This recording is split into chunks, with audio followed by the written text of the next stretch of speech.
We've been told a simple story. Light is good, darkness is bad. Choose the light, fear the dark. But what if this duality is a misunderstanding? What if it's not a battle, but a balance? Every spiritual tradition, at its core, began not with division, but with integration. The ancients didn't fear the dark. They entered it. They sat in caves, fasted in forests, stared into the blackness of the void, not to escape the world, but to meet themselves. Because darkness is not the absence of light, it is the womb of light. Before the first star was born, there was dark, still, silent, fertile. And from that void, light emerged, not in opposition, but in expression. We have demonized what we didn't understand, equated shadow with evil. But the shadow is only dangerous when it's exiled. It is the part of you waiting to be seen, not punished, understood. Because there is no illumination without contrast. If this part made you question the very story you were raised on, comment, I enter the darkness with new eyes, because maybe the truth was never in the light alone, but in what it revealed through contrast. Darkness is not chaos, it is potential, unformed, unseen, unclaimed.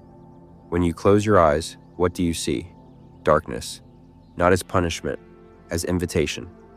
This is why mystics have always sought silence, night, solitude, not to run from life, but to return to the source of it. Because in the dark, your roles fall away. No one sees you. You stop performing. You begin listening. And what you hear isn't always comforting. Old fears, unhealed wounds, buried truths. But this is the gift, because what remains hidden controls. What becomes seen transforms. Darkness is the mirror that doesn't flatter you, but frees you. The ego fears this because it thrives on identity, and darkness dissolves identity. It asks, who are you without the story, without the light that flatters your form? Who are you in the stillness where no one claps and no one watches? That's where real power begins, not in performance, in presence. If this part made you feel the sacred quiet beneath fear, comment, I meet myself in the dark, because the self you find there is the one that can carry any light without being consumed by it. Light reveals, but it also blinds. In a world obsessed with visibility, brightness, and clarity, we've forgotten. Too much light burns. It creates glare. It hides subtleties. It reduces everything to surfaces. This is why some truths cannot be spoken in daylight. They must be felt in the dark, because light has become a performance, a branding, a signal to be seen rather than understood. But the ancient light, the one before the sun, the one that arises in inner vision, it doesn't seek audience, it seeks alignment. That kind of light is not external. It's not loud. It doesn't dazzle. It reveals what's real, quietly. And it only awakens in those willing to sit in the shadow without fleeing. This is why your deepest insights don't come when you're trying to shine. They come when you've stopped chasing clarity and surrendered to depth. The mystics knew this. They didn't worship the sun blindly. They meditated in caves. They stared into the void. They didn't fear darkness. They entered it because they knew only what survives the dark is worthy of carrying the light. If this part helped you feel how sacred truths hide in shadow, comment, I honor the wisdom in darkness, because sometimes what's invisible is what's most alive. Darkness isn't the absence of light. It's the presence of depth. It's the womb of all creation, the silence before the sound, the space before the word. In every tradition, darkness holds power. In Kabbalah, it is the void, Ein Sof, the infinite potential. In ancient Egypt, the sun dies each night into the underworld, only to be reborn. In Taoism, Yin is not evil. It is receptive, fertile, mysterious. But somewhere along the way we were taught to fear the dark, to associate it with danger, to equate shadow with shame. Why? Because anything you fear, you don't explore. And anything you don't explore, you never reclaim. But the soul knows better. The soul doesn't flinch at the dark. It remembers. That's where it came from. This is why healing doesn't happen under fluorescent lights. It happens in silence, in grief, in dreams, in the unlit corners of your memory. You want to evolve? Don't just reach up. Reach in, down, back. Find the part of you buried, the pain you refused to name, the emotion you silenced because it was too much. Sit with it, not to fix it, to witness it. Because witnessing is how darkness turns into wisdom, and wisdom is light, but the kind that doesn't blind. If this part helped you feel the sacredness of what you were taught to avoid, comment. I reclaim the power of the unseen, because truth doesn't always shine. Sometimes it waits in the dark. Light reveals, but darkness remembers. We often chase the light because we think it will save us, illuminate the path, show us the answers, but not all truth lives in the open. Some truths are buried, encoded in the shadow, stored in the very places we avoid, and until we enter them, we remain partial, split, only half alive. The shadow isn't your enemy, it's your archive. It holds the parts of you exiled, the rage, the shame, the hunger, the wounds, not to punish you, but to preserve them until you are ready to return. Because the light doesn't liberate what you refuse to look at, only presence does. So when you feel lost, don't always seek brightness. Sometimes sit in the dark. Ask what it's trying to show you. Listen without flinching. Because integration isn't about denying the night. It's about remembering that the night is sacred too. And when you do this, something shifts. You stop fearing your reflection. You stop performing your purity. You stop running from your depth. And you begin to glow. Not because you escaped darkness, but because you carried light into it. If this part made you see your shadow not as your flaw, but as your teacher, comment. I listen to the wisdom in my darkness, because healing doesn't mean erasing the dark. It means illuminating it with grace. Darkness is not the absence of light. It is the womb of it. Before any star is born, before any sun ignites, there is only blackness, a silence that holds potential, a stillness that cradles creation, a depth that precedes direction. And in you, it is the same. Your greatest clarity often comes after confusion. Your most profound peace arrives after collapse. Your power is forged not in comfort, but in the fire you thought would destroy you. This is the paradox. Light expands, but darkness initiates. Initiation is not a moment. It's a descent into the pain you've avoided, into the beliefs you've inherited, into the questions you were too afraid to ask. And the deeper you go, the more you strip away what isn't real. Not to become something new, but to remember what you were before you learned to fear yourself. This descent is sacred, not because it feels good, but because it frees you. You no longer need false light to guide you. You become the flame.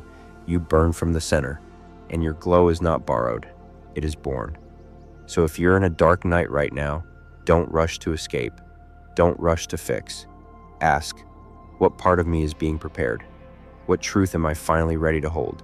Because in the temple of the soul, darkness is not exile, it's entrance. If this part helped you see descent not as a fall, but as a return, comment, I rise through the dark, because the deeper I go, the brighter I become. There is a reason why the ancients honored both the sun and the moon, because wisdom is found not just in light, but in reflection. The moon doesn't shine on its own. It mirrors, it absorbs, it softens the raw fire of truth into something the psyche can hold. And in your own inner landscape, you need both. Light reveals, but darkness teaches you how to see. You learn to listen in silence. You learn to navigate without sight. You develop senses that were dormant in brightness, intuition, stillness, inner vision. Because when everything is visible, you forget how to feel. And when you forget how to feel, you mistake noise for truth and certainty for wisdom. This is why periods of shadow are not spiritual failure. They're recalibration. They return you to your deeper knowing.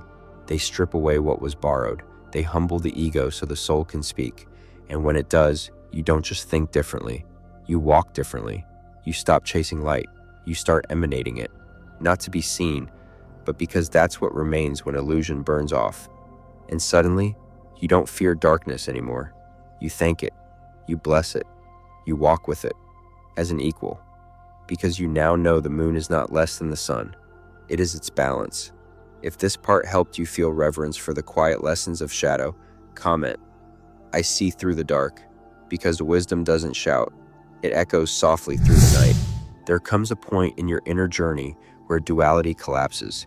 Not because opposites cease to exist, but because you no longer see them as enemies. Light and darkness, expansion and contraction, joy and sorrow. These are not rivals. They are rhythms. Every inhale is an emergence into light. Every exhale is a return to darkness. Both are sacred. Both are required. But modern spirituality often glorifies only one: the high, the clear, the joyful, as if anything less than light is failure. But if you cling to light and reject the dark, you fragment, you split, you exile parts of yourself that hold power, not because they are ugly, but because they are unfamiliar. True integration begins when you sit with the parts of yourself you tried to escape, the envy, the fear, the grief you buried beneath productivity, and you stop trying to fix them. You start listening, because those shadows are not broken. They are unprocessed. They are aspects of your being still waiting to be met with compassion, not correction. And when you hold them, fully, silently, they don't consume you. They transmute. The wound becomes wisdom. The pattern becomes path. This is the alchemy of presence, not to choose one side of yourself, but to stand at the center where both are welcomed. And from there, you become whole. If this part helped you see wholeness not as perfection, but as inclusion, comment, "I welcome all of me," because healing isn't becoming better, it's becoming complete. Wholeness isn't found in the elimination of darkness. It's found in the recognition that darkness holds light in another form. The caterpillar dissolves into blackness before wings form. The seed disappears into soil before becoming forest. The night sky, vast and obscure, is where stars are born. So why are you still afraid of your dark? Because you were taught it's where the danger is, where the failure lives, where shame hides. But what if darkness is not a flaw, but a frequency of potential?